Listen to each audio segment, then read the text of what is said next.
চার দাগের ম্যাথে বলেছে যে 9 অঙ্কের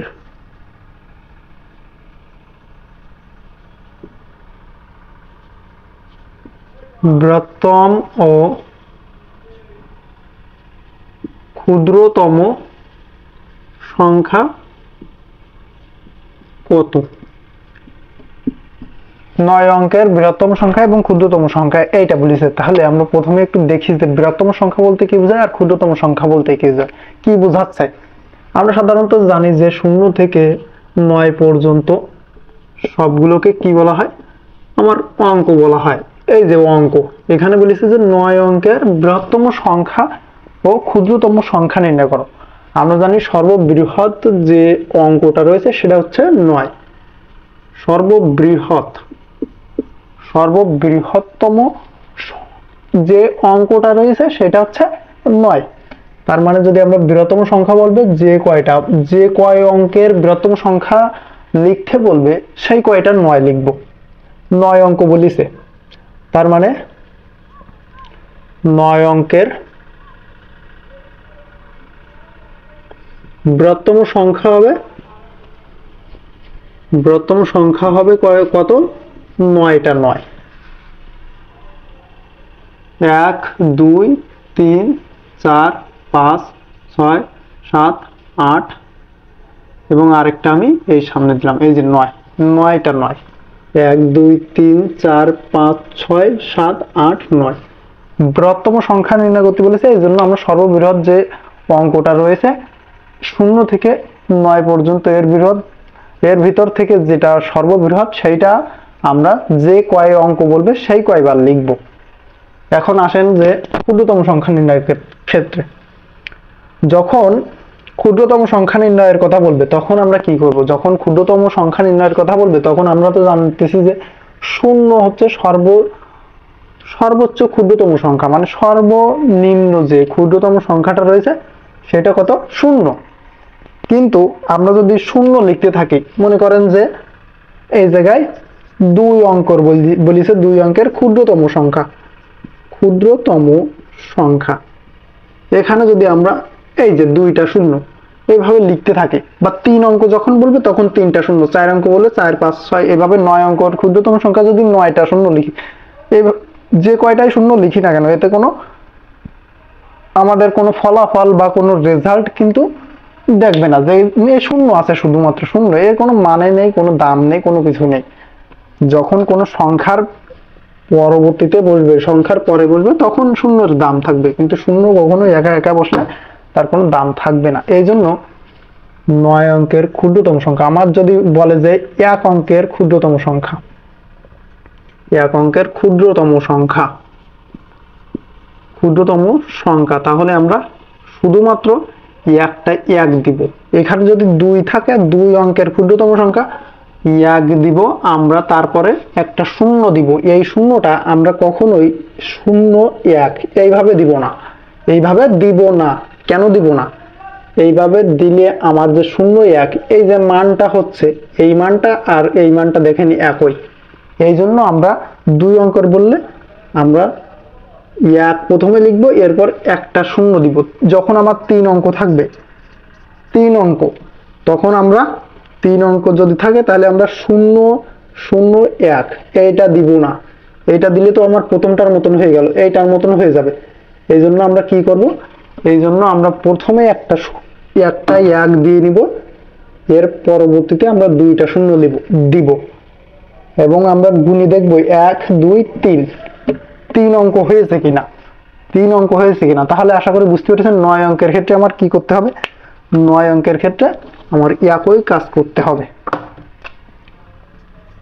9 অঙ্কের ক্ষুদ্রতম সংখ্যা, এখানে একটা শুধুমাত্র 1 দিব, এরপর আমরা 0 দিতে থাকবো। 3 4 5 6 7 8, 1 2 3 4 5 6 7 8 9, 9টা হয়েছে। তার মানে আমার অঙ্কটি সঠিক হয়েছে। আশা করি এটা বুঝতে পেরেছেন। এই জিনিসটা বোঝানোর আগে আমি জাস্ট পূর্ববর্তী কিছু কথা বলে নিলাম, এতে করে আপনার যে কোনো সমস্যা এই বৃহত্তম সংখ্যা এবং ক্ষুদ্রতম নির্ণয়ের যে কোনো সমস্যা আপনি আশা করি বুঝতে পেরেছেন বিষয়টা। দিকে লক্ষ্য করেন 5 দাগে কি বলেছে, 5 দাগে বলেছে যে নিচের অঙ্কগুলোই একবার ব্যবহার করে 7 অঙ্কের বৃহত্তম এবং ক্ষুদ্রতম সংখ্যা নির্ণয় করো। এখানে আমার 7 অঙ্ক বিশিষ্ট একটা 7 অঙ্কের একটা সংখ্যা দেওয়া রয়েছে এই জায়গায়। এইটাকে আমার প্রত্যেকটা অঙ্কই একবার করে ব্যবহার করতে হবে, যেখানে আমার একবার বৃহত্তম সংখ্যা নির্ণয় করার কথা বলা হয়েছে এবং একবার ক্ষুদ্রতম সংখ্যা নির্ণয়ের কথা বলা হয়েছে। আচ্ছা, তাহলে বৃহত্তম সংখ্যার ক্ষেত্রে বৈরী হ তয় তয় ম, বৃহত্তম সংখ্যার ক্ষেত্রে আমরা মনে রাখবো যে বড় থেকে ছোট লিখতে বলেছে, বড় থেকে কি লিখতে বলেছে, ছোট। এবং আরেকটা জিনিস মনে রাখবো ক্ষুদ্রতম সংখ্যার ক্ষেত্রে, ক্ষুদ্রতম সংখ্যা বললে আমরা মনে রাখবো এখানে আমাদের অবশ্যই ছোট থেকে বড় অনুসারে লিখতে হবে, ছোট থেকে বড়। তাহলে এখানে আমরা দেখি ক নম্বরে একবার বৃহত্তম সংখ্যা লিখবো এবং একবার ক্ষুদ্রতম সংখ্যা লিখবো। বৃহত্তম সংখ্যার ক্ষেত্রে আমরা কি করব, এই যে বৃহত্তম সংখ্যা বা 7 অঙ্কের লিখতে পারেন এই জায়গায় 7 অঙ্কের বৃহত্তম সংখ্যা, যেহেতু আমাদের 7টা অঙ্ক রয়েছে এই জায়গায় কয়টা, 1 2 3 4 5 6 7, 7টা রয়েছে। বৃহত্তম সংখ্যা বললে আমরা কি করব, বড় থেকে ছোট। ভাইয়া এই জায়গায় লিখে রাখছি দেখেন, তাহলে 9 8, যেহেতু 9 বড় তারপরে 8, এরপরে আপনার রয়েছে 5 4, 5 4। এই জায়গায় খুঁজে খুঁজে দেখবেন যে কোনটা বড় রয়েছে, সেইটাকে প্রথমে লিখবেন, এর পরবর্তীতে তার থেকে যেটা ছোট ক্রমান্বয়ে সেইভাবে লিখতে থাকবেন, যেটা বড় সেইটাকে প্রথমে লিখবেন, যেহেতু বৃহত্তম সংখ্যা সেইটা।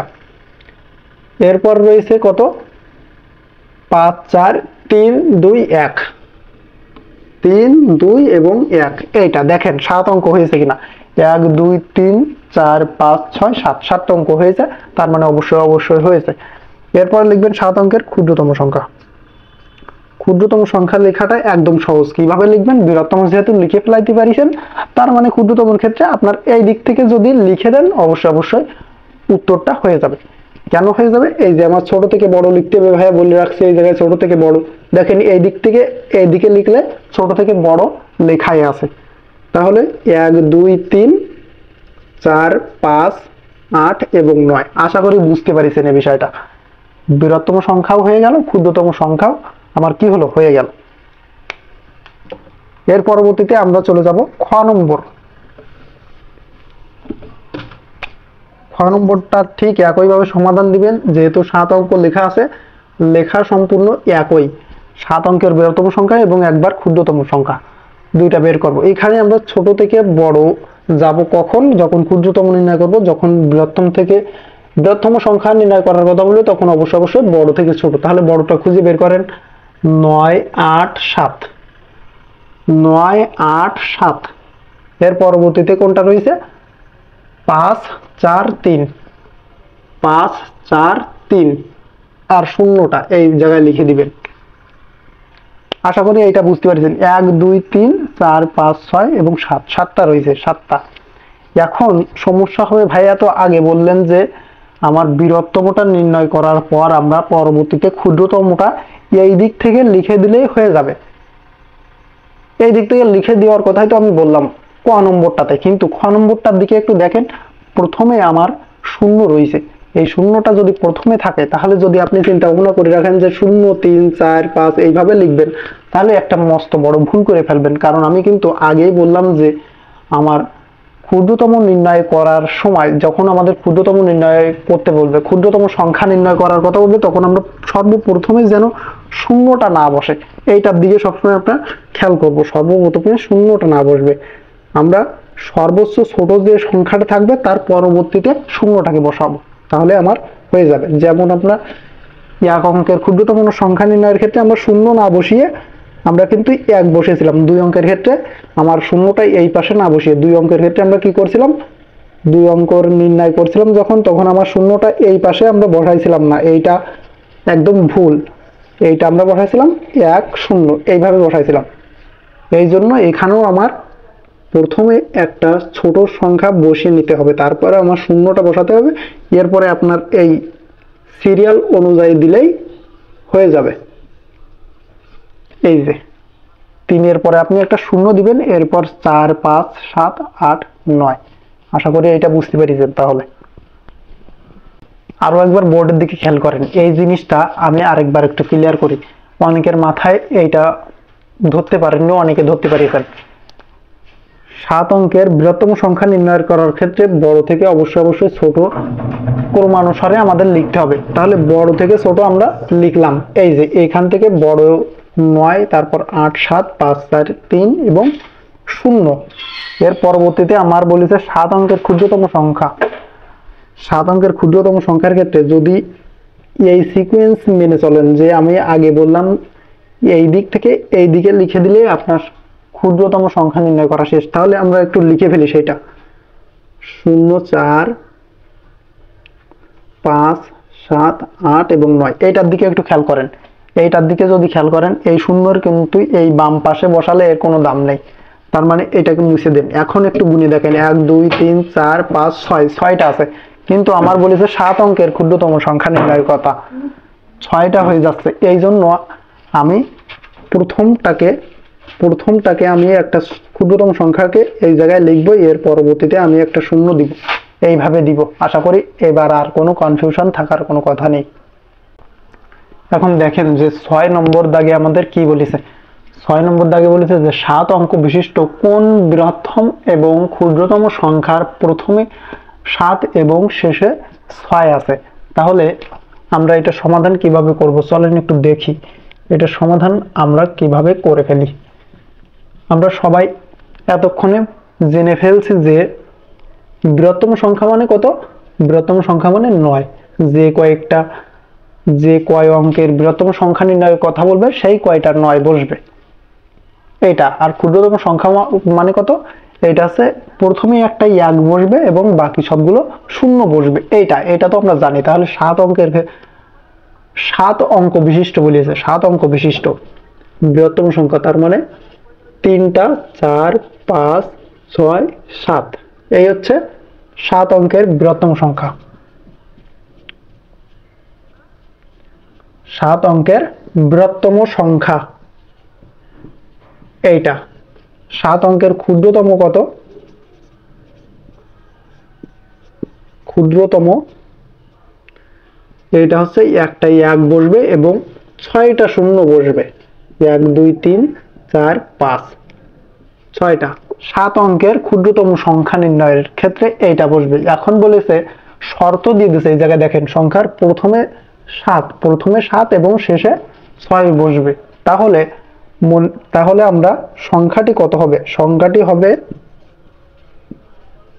শর্ত অনুযায়ী, সংখ্যাটি হবে শর্তানুসারে সংখ্যাটি আমার হবে কি, প্রথমে আমার একটা 9 মুছে যাবে, সেখানে আমার 7 বসবে, আর বাকি 9 গুলো আমার বসতে থাকবে এবং শেষে গিয়ে আমার একটা 9 মুছে যাবে, সেখানে 6 বসবে, 1 2 3 4 5, 1 2 3 4 5 এবং একটা 6 বসবে। যদি বলেন ভাইয়া এই 7 আর এই 6 কোন জায়গা থেকে আসলো, এইটা আসলো দেখেন প্রশ্নে বলে দিছে প্রথমে 7 এবং শেষে 6 বসাতে হবে। 7 অঙ্কের সংখ্যাটি হবে বৃহত্তম সংখ্যা, সেইটার প্রথম সংখ্যাটা হবে 7 এবং শেষ সংখ্যা যেটা আছে সেটা হবে কত, 6। তাহলে এইভাবে যদি লিখে ফেলেন তাহলে আপনার উত্তরটা সঠিক হয়ে যাবে। ঠিক একই অনুসারে নিচের সংখ্যাটি হবে, এই জায়গায় শর্তানুসারে বৃহত্তম সংখ্যাটি হবে, এইটা লিখে দিতে পারেন। এরপরে ক্ষুদ্রতম সংখ্যাটি হবে, এইটা লিখতে পারেন। এখানে এই একটা মুছে যাবে, একটা মুছে 7 বসবে, আর 1 2 3 4 5, 5টা 0 বসবে, 1 2 3 4 5 এবং একটা 6 বসবে। 7 অঙ্ক ভজাইতে হবে, ঠিক আছে? 7 অঙ্ক গুনে দেখবেন, 7 অঙ্ক যদি ভজে তাহলে হয়ে যাবে 1 2 3 4 5 6 7। আশা করি এটা বুঝতে পেরেছেন। এই জায়গায় প্রথমে 7 এবং শেষে 6 থাকার একটা শর্ত দিয়ে দিয়েছে, এই জন্য আমার এই অঙ্কটা এইভাবে করতে হবে। আশা করি এটা বুঝতে পেরেছেন। এখন 7 দাগে দেখেন কি করতে বলেছে। 7 দাগে বলেছে যে 7 3 4 5 5 সংখ্যাটির বিপরীতভাবে সাজালে যে সংখ্যা হয় তার কথায় প্রকাশ করতে বলেছে। তাহলে চলেন দেখি এইটার সমাধান আমরা কিভাবে করে ফেলতে পারি। সমাধান লিখে এইটাকে আমরা কিভাবে সমাধান করি দেখেন। আমরা লিখবো যে প্রদত্ত সংখ্যাটি কি দেওয়া রয়েছে। আমার প্রশ্নে প্রদত্ত সংখ্যাটি দেওয়া রয়েছে 7 3 4 5 এবং 5।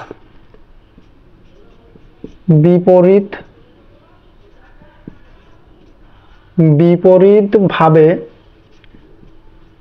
সাজালে, বিপরীত ভাবে যদি আমি সাজাই সংখ্যাটি কি হবে। বিপরীত ভাবে যদি আমি এটাকে সাজাই তাহলে সংখ্যাটি হবে এই দিক থেকে। বিপরীত ভাবে মানে এই যেটা লেখা আছে এইটার বিপরীত, তার মানে এই দিক থেকে শুরু করলে আমার সংখ্যাটি কি হবে সেইটা লিখতে বলেছে। 5 5 4 3 এবং 7। আচ্ছা, এই সংখ্যাটা যে হলো এইটার কথায় প্রকাশ করতে বলেছে। কথায় লেখা একদম সর্বপ্রথম দিকে আমরা 1 2 দাগে যেটা করে আসছে সেটা কথায় লেখা। সংখ্যাটির কথায় লিখলে কি হবে, কথায় যদি আমি লিখে ফেলি এইটাকে, কথায় লিখলে হবে এটা কত 55,000 437। এইটা হচ্ছে আপনার উত্তর। দেখেন প্রদত্ত সংখ্যাটা আমার যেটা লেখার ছিল সেটা আমি লিখে দিলাম। প্রদত্ত সংখ্যাটাই এই। বিপরীত ভাবে যদি আমি সাজাই তাহলে এটাকে উল্টায় লিখে দিলে আমার যে সংখ্যাটা দাঁড়াবে সেটা হচ্ছে 55,437। এই সংখ্যাটাকে আমার কথায় লিখতে হবে। কথায় লিখলে কি হবে, আমার 55,437 এইটা বানান করে লিখে দিলে আমার এই প্রশ্নের উত্তর হয়ে যাবে। আশা করি এটা বুঝতে পারছেন। তো সবাইকে ধন্যবাদ।